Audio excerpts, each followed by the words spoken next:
Hello friends, आज हम बात करेंगे how to prepare for NEET 2018। ऐसा कि आपने देखा नीट 2007 की जो मेरिट लिस्ट आई है डिफरेंट स्टेट्स की, वो काफ़ी हाई है। मैं अपने स्टेट की बात करूं, मैं दिल्ली की बात करूं, तो अब की बार 565 भी इनफ मार्क्स नहीं हैं। ठीक है, तो आपको अपनी प्रिपरेशन की जो स्ट्रेटजी है अब आपको थोड़ी बदलनी पड़ेगी। ठीक है, अब थोड़ा सा आपको अपनी स्ट्रेटजी में बदलाव करने की नीड है। पहले क्या होता था, हमें पता था 500 में आपको कहीं ना कहीं ऑल इंडिया कोटा में आपको सीट मिल ही जाएगी, लेकिन अब ऐसा नहीं है। अब आपको मिनिमम 550 अबव से मार्क्स आपको चाहिए। ठीक है, ऐसा नहीं है कि आपके मार्क्स नहीं आ सकते हैं। ऑफ कोर्स आपके मार्क्स 550 से अबव भी इजीली आ सकते हैं। इसके लिए आपको अभी से ही आपको कंप्लीट स्ट्रेटजी बनानी पड़ेगी। मैं आज कंप्लीट फिजिक्स केमिस्ट्री बायोलॉजी की स्ट्रेटजी की बात नहीं करूंगा। आज मैं करूंगा बात सिर्फ बायोलॉजी की। ठीक है, जिससे आप इजीली बायोलॉजी में 320 प्लस आप इजीली स्कोर आपका हो जाएगा। ओके, अब हम बात करते हैं स्ट्रेटजी।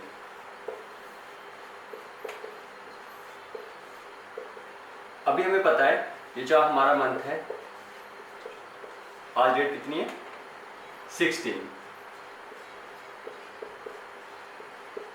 अभी हमारे पास जो मंथ है डेट इज अगस्त, सितंबर, अक्टूबर, नवंबर, दिसंबर, जनवरी, फरवरी। मैं मार्च एंड अप्रैल का जो मंथ है इसमें हम करेंगे रिवीजन। ठीक है, इसको हम रख देते हैं रिवीजन के लिए, क्योंकि रिवीजन भी बहुत ज़रूरी होती है। विदाउट रिवीजन आपकी स्टडी एकदम बेकार है। ठीक है, अब बात करते हैं अगस्त से हम स्टार्ट करते हैं, क्योंकि ये जो हमारा मंथ है आज 16 हो गई हैं। अभी हमारी ऑल इंडिया की भी काउंसलिंग चल रही है, तो बेसिकली आपको अभी 2 हफ्ते तो कम से कम चाहिए मेंटली प्रिपेयर होने के लिए। हम अगस्त से स्टार्ट करते हैं कि अगस्त से आपको स्ट्रैटेजी कैसे बनानी है। ठीक है, तो हम देख लेते हैं आपके पास जो टोटल नंबर ऑफ चैप्टर है, टोटल नंबर ऑफ चैप्टर्स वो कितने, 38। That is 22 plus 16। ये आपके 22 है आपके क्लास 11th में, और 16 है आपके क्लास 12th में। और आपके पास कितने मंथ हैं, 1 2 3 4 5 6 7। आपके पास जो आपके पास मंथ बचे डेट इज 7। तो आपको एक मंथ में एटलीस्ट आपको 5 to 6 चैप्टर इजीली खत्म करने पड़ेंगे।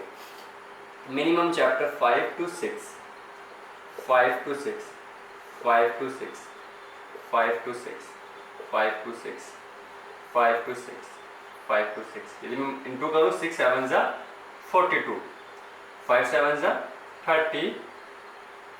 ठीक है, आपके कोर्स में 42 चैप्टर तो है नहीं, आपके में 30-80 चैप्टर है। ठीक है, यदि आप हर मंथ 6-6 चैप्टर आप देखते हो तो आपका जो सिलेबस है वो फेब से पहले खत्म हो जाएगा। और आप एवरी मंथ 5-5 चैप्टर्स देखते हो तो आपका जो सिलेबस है थोड़ा सा फेब से एक्सटेंड करेगा मार्च तक।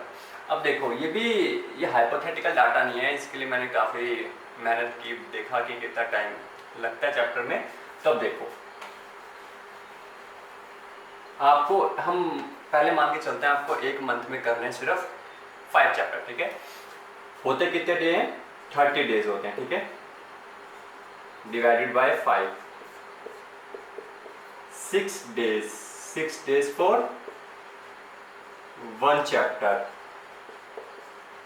आपको एक चैप्टर के लिए यहाँ पे 6 डेज मिल रहे हैं। 6 डेज बहुत होते हैं। आप देखोगे क्लास 11th में सम आपके चैप्टर काफ़ी छोटे हैं और सम आपके काफ़ी लेंथी हैं, तो ये डाटा थोड़ा सा आपका आगे पीछे हो सकता है, लेकिन इतना भी वरी नहीं करेगा। 6 डेज इनफ होते हैं। आपको इन 6 डेज में क्या करना है, 6 डे को हम ब्रेक कर लेते हैं। इसको मैं रब कर देता हूँ। Total number of chapters 6 days में 3 डेज आपकी थ्योरी एंड 3 डेज आपकी एमसीक्यूज। अब एमसीक्यूज को मैं 2 पार्ट्स में डिवाइड कर लेता हूं। इसमें आएंगे आपके पास्ट ईयर्स एंड ये आप किसी डिफरेंट बुक से आप देख सकते हो। इनके भी डेज डिसाइड कर लेते हैं 2 एंड 1। इस थ्योरी के लिए हम 2 पार्ट्स में डिवाइड कर लेते हैं। इस थ्योरी में आप स्टार्टिंग के 2 डेज देन 1 डे, ये जो आपका 1 डे बचेगा ये होगा आपका रिवीजन के लिए। और ये आप इन 2 डेज में आप कंप्लीटली चैप्टर को देखोगे। और 2 दिन में एक चैप्टर करना कोई मुश्किल बात नहीं है। आपके स्टार्टिंग के जो इनिशियल चैप्टर्स हैं like living word, biology classification, एक दिन में 2 दिन में भी हो सकते हैं। ठीक है, आपको मैं सम नोट्स दे दूंगा, आपको कंप्लीट एनसीईआरटी पढ़ने की भी थोड़ी नीड नहीं होगी। सम आपके चैप्टर लेंथी हैं, तो वहाँ पर हम एमसीक्यूज का जो थोड़ा सा पार्ट है उनको हम 3 डेज की जगह थोड़ा सा कम कर देंगे। ठीक है, हम यहाँ का टाइम यहाँ पे थोड़ा सा एडजस्ट हो जाएगा, डोंट वरी। 6 डेज आपको एक चैप्टर के लिए मिलेंगे। मैं ये नहीं कह रहा कि आपको सिर्फ बाय पढ़नी है, इसके बीच में आपको फिजिक्स भी पढ़नी है, केमिस्ट्री भी पढ़नी है, उसका टाइम टेबल आपको बता दूंगा। फिजिक्स और केमिस्ट्री में ज़्यादा चैप्टर्स नहीं है, अराउंड 30 चैप्टर्स हैं, लेकिन यहाँ पर आपके 38 चैप्टर हैं। इसलिए आपको सिर्फ 5 ही चैप्टर पर मंथ करने हैं, क्योंकि इसके बिसाइड्स आपको फिजिक्स एंड केमिस्ट्री भी देखनी है। ठीक है, ऐसा नहीं है कि आपको एक मंथ में सारे के सारे 38 चैप्टर देख लेने हैं। आपको धीरे धीरे स्टेप बाय स्टेप आगे की तरफ लीड करना है, जिससे आप अपना कंप्लीट सिलेबस फेब तक इजीली आपका कंप्लीट सिलेबस फिनिश हो जाएगा। देन मार्च एंड अप्रैल आपके पास बचेगा रिवीजन के लिए। यदि आपका कोई चैप्टर छूट जाता है तो आप वो मार्च अप्रैल में भी देख सकते हो, लेकिन आपको कोई भी चैप्टर नहीं छोड़ना, क्योंकि मार्च और अप्रैल में आपको करना है सिर्फ रिवीजन, क्योंकि मई के फर्स्ट संडे में आपका एग्जाम होगा। अब मैं आपको बताने जा रहा हूँ वो कौन से चैप्टर हैं जहाँ पर आपको अदर बुक्स का यूज़ करना है, और वो कौन से चैप्टर है जहाँ पर एनसीईआरटी ही इनफ है। उसके बाद मैं बताऊंगा आपको वो कौन सी बुक्स हैं जो आपको रेफर करनी है। उसके अलावा आपको कोई भी बुक रेफर नहीं करनी। होता क्या है कि यूजली बच्चे जो हैं 8-9 बुक्स खरीद लेते हैं डिफरेंट सोर्सेज से। फ्रेंड्स कहते हैं बुक अच्छी है, वो बुक अच्छी है, वो ले लो, ऐसा नहीं करना आपको। ठीक है, तो आपको मैं वो बुक्स भी बता देता हूँ जो आपको देखनी है, रीड करनी है। ठीक है, और एक बार देख लो आप।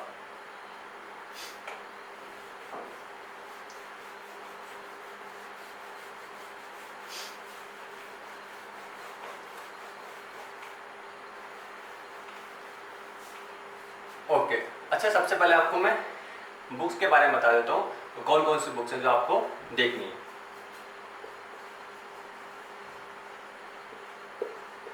Reference books for biology. सबसे पहले मैं बात करता हूँ थ्योरी के लिए कौन सी बुक है। आपको ज़्यादा डीप में नहीं जाना है। ठीक है, थ्योरी की सबसे बेस्ट बुक है अरिहंत की ऑल इन वन सीरीज आती है। All in one series, Arihant की ऑल इन वन सीरीज आती है फॉर क्लास 11 एंड 12। ये सबसे बेस्ट बुक है आपकी थ्योरी को ज़्यादा से ज़्यादा स्ट्रॉन्ग करने के लिए। ठीक है, तो आप एनसीईआरटी छोड़ भी सकते हो। वैसे तो आपको एनसीईआरटी देखनी है, लेकिन जो आपको एनसीईआरटी समझ नहीं आता है आपको इस वाली बुक से डेफिनेटली समझ आएगा। तो मैं चाहता हूँ कि आप ऑल इन वन सीरीज से अपनी थ्योरी की स्टार्टिंग करो। ठीक है, इस वाली बुक में क्या है, खास बात क्या है, एनसीईआरटी तो कंप्लीट दे रखी है और एडिशनल एडिशनल इंफॉर्मेशन जो आपको चाहिए यूजली नीट एग्जाम के लिए, वो इसमें गिवन दे रखी है। आप अदर्स बुक देखोगे, मैं बुक्स का नाम नहीं लेना चाहता किसी बुक्स का, क्योंकि सारी बुक्स अच्छी होती हैं, लेकिन अभी जो आपको स्टडी करनी है सिर्फ एंट्रेंस क्लियर करने के लिए करनी है, एमएससी पीएचडी के लिए नहीं, ठीक है। तो अपना सोर्स को लिमिटेड रखो, ठीक है, और चीज़ को डीप में पढ़ो, थ्योरी को डीप में पढ़ो, एनसीईआरटी की थ्योरी को, इसकी थ्योरी को डीप में पढ़ो। ऐसा नहीं है कि आप सिट्रिक एसिड साइकिल पढ़ते हो तो आप पीएचडी लेवल की सिट्रिक एसिड साइकिल देखते हो, जो आपके कोर्स में प्रिस्क्राइब है सिर्फ वहीं से आना है। लेकिन सब चीज़ें होती हैं वो एनसीईआरटी से समझ नहीं आती है, तो उसके लिए सबसे बेस्ट बुक है ऑल इन वन सीरीज, ठीक है। अब बात करते हैं एमसीक्यूज के लिए। मैंने यहाँ पे एक ही बुक बताई है थ्योरी के लिए, यकीन मानो जब आप ये बुक देखोगे, रिवाइज करोगे, तो आपको लगेगा कि सबसे बेस्ट बुक यही वाली है, ठीक है। वैसे तो 11th और 12th के लिए है, सीबीएसई बोर्ड के लिए, लेकिन ये हमारे एंट्रेंस में भी काफ़ी यूजफुल है, ठीक है। अब बात करते हैं एमसीक्यूज के लिए। एमसीक्यूज के लिए एम फॉर एम्स की 30 इयर्स की बुक्स, देन आप एमटीजी रेफर कर सकते हो 30 इयर्स। एमसीक्यूज के लिए तो मैं आपको बता रहा हूँ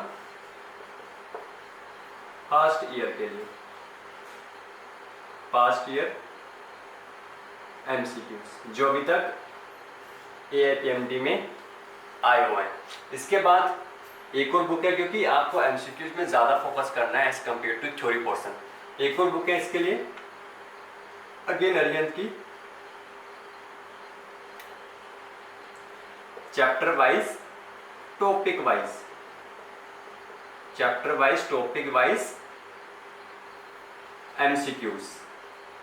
इसमें आपको 2005 से लेकर 2017 तक के आपको एमसीक्यूज मिल जाएंगे।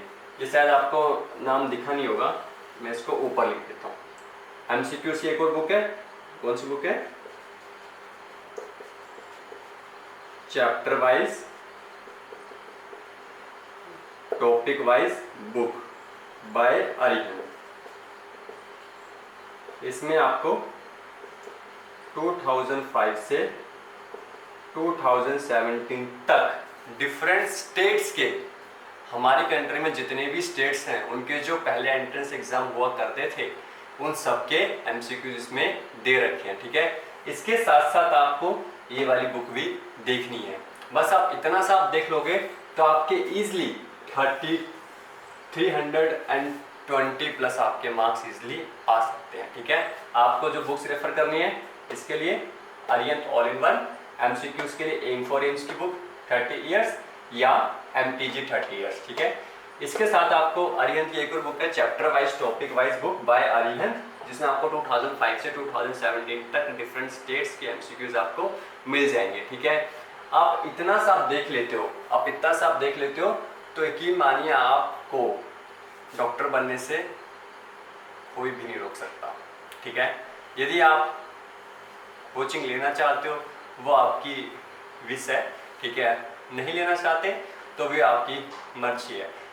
मैं इसके ऊपर कि आपको कोचिंग में जाना चाहिए कि नहीं जाना चाहिए, इसके ऊपर भी एक सोच रहा हूँ कि एक वीडियो बनाऊँ कि जो बच्चे कोचिंग जाते हैं उनका शेड्यूल क्या होना चाहिए, और जो नहीं जाते हैं जिन्होंने ड्रॉप किया है उनका शेड्यूल क्या होना चाहिए, या बच्चे जो अभी 12th में हैं उनको कैसे अपने 12th के साथ साथ ही 11th भी कवर कब करनी है और 12th भी प्लस ये सारी चीज़ें भी, ठीक है। मैं विद इन 2 और 3 डेज में बाकी सब्जेक्ट की भी आपको बता दूंगा क्या क्या स्ट्रेटजी है, और साथ साथ में आपको ये भी बताऊंगा कि आपको कोचिंग के साथ साथ कैसे स्टडी करनी है, सेल्फ स्टडी कैसे करनी है, यदि आप 12th में तो आपको कैसे स्टडी करनी है, ठीक है। All the very best, thank you.